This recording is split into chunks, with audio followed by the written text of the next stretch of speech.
Next up, I would like to welcome Carl Fisher from Alabaster Coffee Roaster and Tea Company, a nationally award-winning coffee roaster located in Williamsport. Carl's going to be sharing 5 tips for how you can make your coffee taste better every day. Carl, welcome. Hello. Thanks for How are having you me. today? Great. Yourself? Pretty good. Thanks for joining in. Awesome. So, Absolutely. to kick us off today, just tell me a little bit about Alabaster Coffee. Yeah. So, Alabaster, we are located in historic downtown Williamsport. We've been here for 11 years now. I've mostly grown up here in Williamsport. And, you know, really 11 years ago, my wife and I decided that this is where we wanted to be. Coffee was really it was a passion for us and trying to find what was going to be next for us and just what we were going to do, and hopefully make Williamsport a better place through it also. So we are a full coffee bar we have out front. If it's loud, it's because we have people in here now. And we are also a roaster. So all of the coffee that we have, we roast on site.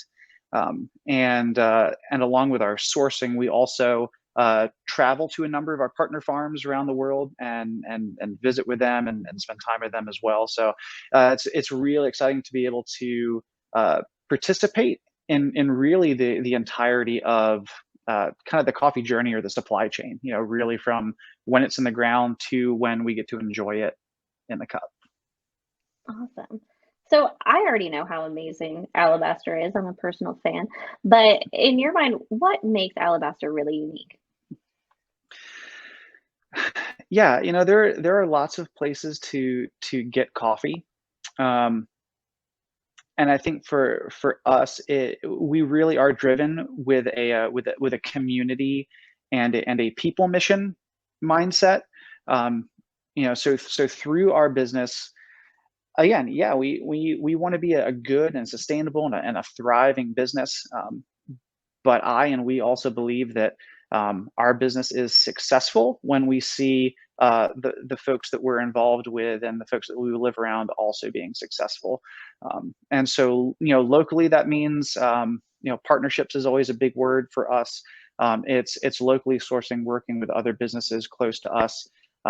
Ways that we're able to give back. One of the real interesting things that we've been able to do in the past few years is work with Williamsport High School here in town through a program they have called School to Work, where we have gone in and taught and worked with students on how to create a small business, how to run a business through coffee. And we actually have a small coffee bar at the high school that we train students in and they run. Um, and again, like I said, all the way to folks that we're sourcing with internationally. It's not just a means to an end. It's folks that we care about and that we want to make sure that as we're doing good business, that we're doing good business, 100%. Um, and so if that means we're able to pay more, so that goes back to farm level. If that means that we're able to help in farm projects, we've raised additional money when we sold coffees that might funnel back to a specific farm because they need to build more solar dryers, let's say for their farms. Um, so yeah, that's who we are. That's what we're about. We think it's important, and we hope that other people do too. Yeah, absolutely. I love that everything that you guys do comes back to that overall vision and mission for the company. So that's awesome. So before I let you take it away, can you tell me what your favorite drink at the shop is? Yes, it's. I mean, I love just brewed coffee. I really love natural processed coffees wherever they're from. So just very like bright, sweet, lively coffees that sometimes taste maybe left field for folks that haven't explored a lot in brewed coffees. Um, but if I want milk, I'm just like traditional cappuccino, like a little 6 ounce with espresso and great steamed milk, and I'm happy. Sounds awesome. All right, Carl, I'll let you take it away. All right. Well, again, thanks for being with us. And today I really just wanted to look through, and I'm calling it five ways to make better coffee at home. Because being in coffee and being in specialty coffee, especially, um, what we're offering and what we're selling, like it is a higher price point than you might find in a lot of maybe grocery store coffee, commodity level coffee. And if we're going to be investing in that, we want it to taste good. Um, and so these are 5 easy things that we can do that cost little to no money. And honestly, you don't even have to buy any of these things from us, um, but things that we can do very easily at home. The first is water quality.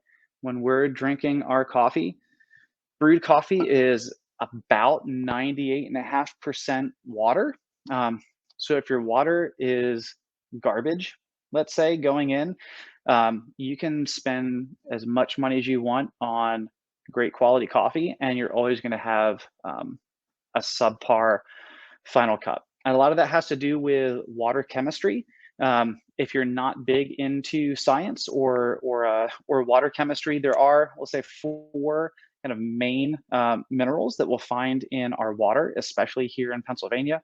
Oftentimes find copper, calcium, magnesium, and sodium. And then some of those will also be, we might hear them called bicarbonates, perhaps. The first one, copper, like dissolved metals, uh, that all comes to us from our infrastructure. Williamsport, we actually have really, really great water at the source. One of our difficulties is we have really old infrastructure. So the water can be great at the reservoir or at the plant, but by the time it comes out of my faucet, it's picked up 100-year-old dissolved minerals through the pipes. Um, we also find we can have really hard water, which often comes from limescale.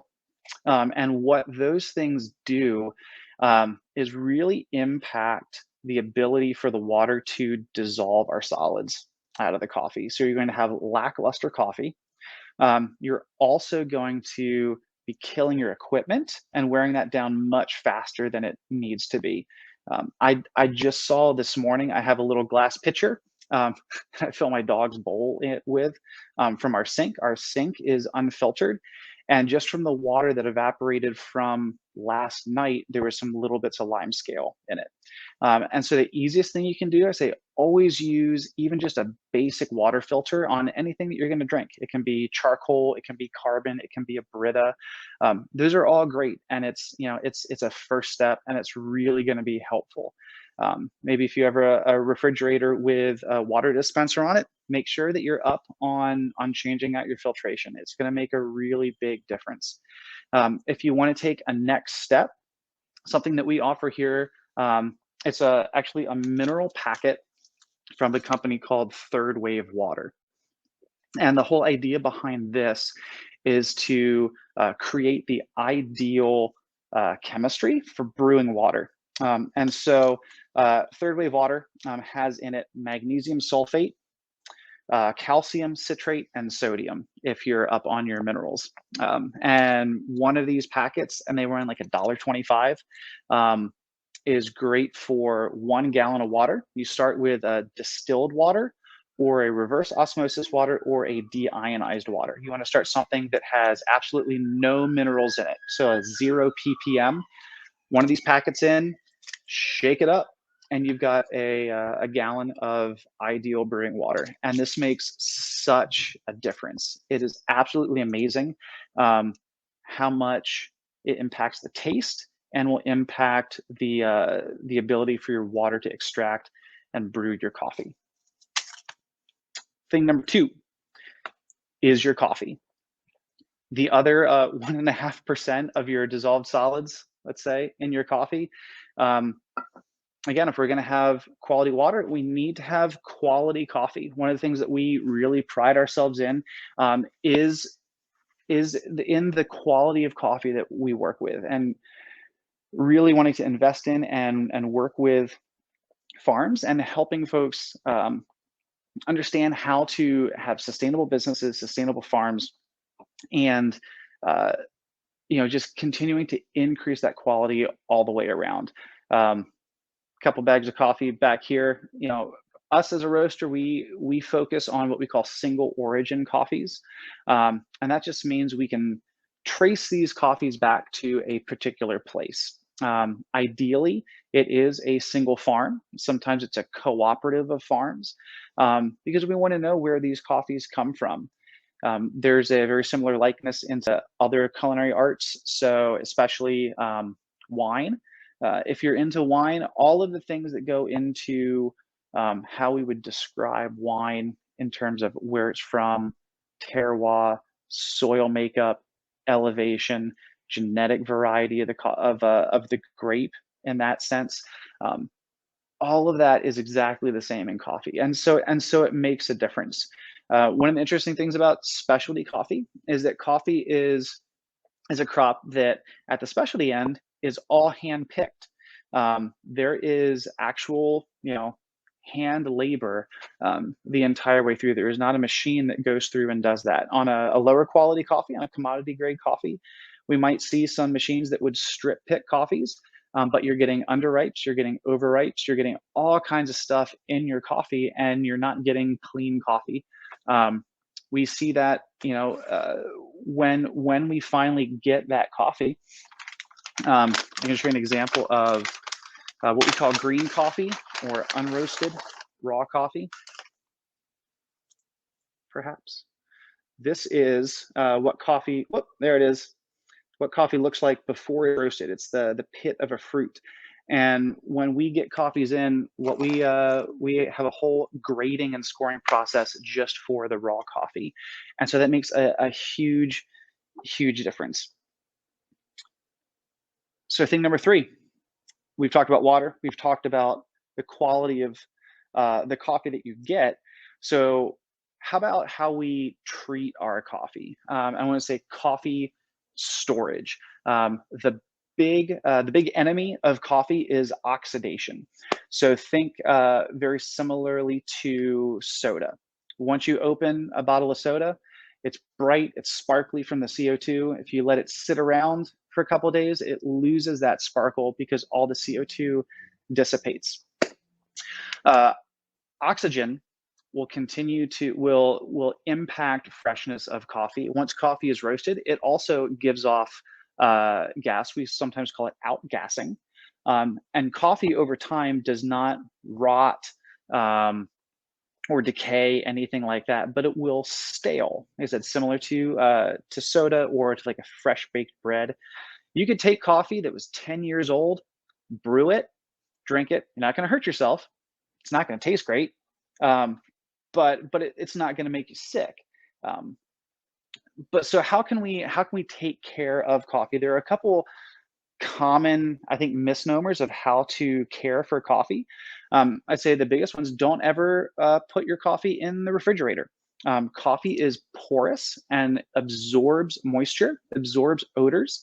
So if you put especially ground coffee in your refrigerator, you're going to be absorbing all of that moisture from in your refrigerator. So if you've got a little salmon smell, you know, maybe in your fridge, you're going to have that absorbed into your coffee. I'd also say ideally, we're not putting coffee in the freezer. If you're freezing coffee, it's because you're holding it for a really long time. I actually encourage you to drink coffee fresh. Don't purchase so much that you need to freeze it. But if you do freeze it, make sure that you let it thaw before you run it through a grinder, if you have that at home. Otherwise, it's going to be like grinding small stones in your grinder, and you're just going to demolish your grinder, and no one's going to be happy with that. So if your coffee is comfortable, or your coffee is comfortable if you're comfortable, keep it in a kind of dark place, not super like wet. In most coffee bags, something like we have, there is a valve, a one-way valve, sometimes called a degassing valve. It's not a sniff valve. It's actually to let the coffee outgas and keep oxygen from coming in. So a quality bag like this, you can just keep your coffee in here. If you want to go a next step further, You could do something like this. This is actually a vacuum canister that we carry from a company called Fellow. And the whole idea is that you can put your coffee inside, and you twist the lid, and it takes all the oxygen out and holds that. This is really nice. Perhaps if you're a home espresso maker and you're not going through espresso perhaps as quickly or through as much volume as you would if you're brewing pots of coffee. A vacuum canister is really, really nice to have. So if you want to take a next step in your coffee freshness, do what you can to limit oxidation. So we talked about water quality. We've talked about coffee quality. We've talked about coffee storage. Next, we're going to talk about grinding. The way we grind our coffee makes a huge impact. So taking coffee from a bean to grinding it, everything that we're looking for, we're always looking for consistency. We actually have a little tool, looks like a ruler, that we measure our grind sizes with. When you come in, we package all of our coffee as whole bean because again, it limits surface area, so it therefore limits oxidation. It kind of slows that natural staling process. We're happy to grind coffee for folks that purchase it here and have a whole chart. We will always ask you if you need it ground, what method do you need it ground for? Because that makes a big difference. So consistency, consistency, consistency. And not all grinders are created equal. Probably the cheapest type of grinder is the type that has a little like whirly blade on it, looks like an airplane propeller. We really don't ever recommend those because they're an incredibly inconsistent grinder. And in most cases, a grinder like that, which might run $15 or $20, if when you buy a bag of coffee, most folks would go through a bag of coffee in about 2 weeks or so if they're drinking a few cups most every day. If you're going through a bag of coffee within a week or two, my opinion is that you're actually better off buying it from a good shop and having them grind it for you on a really nice grinder that they've invested in that is incredibly consistent, and just go through that coffee. You're going to have a better experience than buying a really, really cheap grinder and keeping your coffee whole bean. Now, if you're really into it, you always want to look for a burr grinder rather than the spinny blade. That means it's a grinder that has what look like gears. They're oftentimes flat discs, sometimes it's conical, but you can start with something as simple as a hand grinder like this. These are great for if you're camping, hiking. I use that all the time. I actually keep one under the seat of my Jeep in my little coffee kit because it's important. You never know when coffee needs to happen.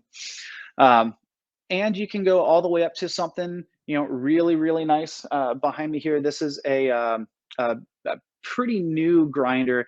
To me, I think it's kind of the pinnacle of home grinders for brewed coffee. Again, by Fellow, it's called the Ode. And it's a great coffee and really will go anything from espresso up to a Chemex or perhaps a small French press. Incredibly consistent. It's really short, which is great if you've got cabinets in your kitchen that don't allow for a tall grinder. That is a really, really nice piece. So finally, all of those things, what's the fifth thing we should do? Is keep your stuff clean. It's just like a vehicle.